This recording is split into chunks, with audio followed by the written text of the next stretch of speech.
দর্শক, আমরা দাঁড়িয়ে আছি বিশ্ববরেণ্য চিত্রশিল্পী এস এম সুলতানের যে বাসভবন, যেটি এখন গণপ্রজাতন্ত্রী বাংলাদেশ সরকারের তত্ত্বাবধানে এস এম সুলতান চিত্রশালা নামে পরিচিত। সেখানে একজন কেয়ারটেকার, তাকে আমরা পেয়েছি। সম্ভবত ওনার নাম মোহাম্মদ গোলাপ হোসেন, গোলাপ কাজী। আমরা তার মুখে শুনবো তার পরিচয়। আসসালামু আলাইকুম, কেমন আছেন? আপনি এখানে কত বছর ধরে আছেন? গোলাপ কাজী, এখানে আমি দীর্ঘ 21-22 বছর কর্মরত আছি। আচ্ছা আচ্ছা। সুলতান সাহেব এই জায়গাটা যখন উনি মারা যায় তখন সরকারের নিয়ন্ত্রণে যায়। এরপর থেকে ধরেন আমাকে জেলা প্রশাসক মহোদয় রাখে। এই আমি 21-22 বছর কাটাই যাচ্ছি। কিন্তু এইখানে থেকে দেখলাম সারা বিশ্বের লোক এই এস এম সুলতানে আসে, আর সারা বাংলাদেশের লোক তো আছে, ঢাকা, চিটাগাং, কুমিল্লা, রংপুর, ঠাকুরগাঁও, সব জায়গার লোকারা যায়, যার পথে ওই নামের পরেই এসে ঘুরে যায়।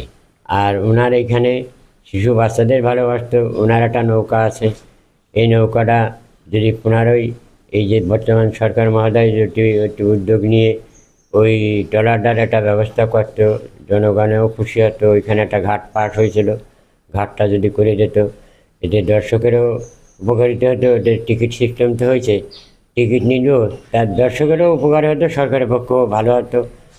বাচ্চাদের একটা স্কুল আছে, ওই স্কুলে আমি দীর্ঘ 21-22 বছর ধরে এই গার্ডের দায়িত্ব পালন করে আসতেছি এবং সুলতান কমপ্লেক্সে গ্যালারি গার্ড কাম মালিক কাম গ্যালারি গার্ড পদে কর্মরত আছি। তবে এখানে থেকে দেখেছি যে এইখানে সারা বিশ্বের লোক এখানে আসে। তবে এখানে লোক আসে সিজনিয়াল, শীত মৌসুমি লোক বেশি আসে এবং গরমের সময় লোক কম আসে। এমনি স্বাভাবিক যেটুকু আসে টুকটাক আসে। তবে শীত মৌসুমে ওখানে 5 গাড়ি, 7 গাড়ি, 4 গাড়ি, এইসব সময় 52 সিটির গাড়ি আসার তালেই থাকে।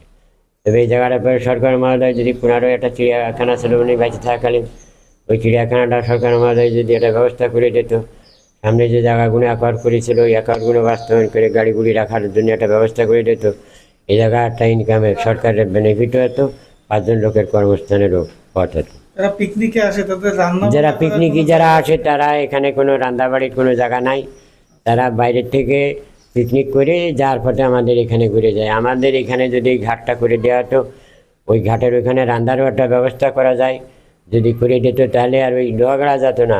এই সুলতান সাহেবের নাম স্মরণ করে এই ঘাটে এইখানে রান্নাবাড়াও করতো, ওই খাওয়া দাওয়ার পরে ওই ঘাটে পানিতে চলে যেত, পরিষ্কার হয়ে যেত।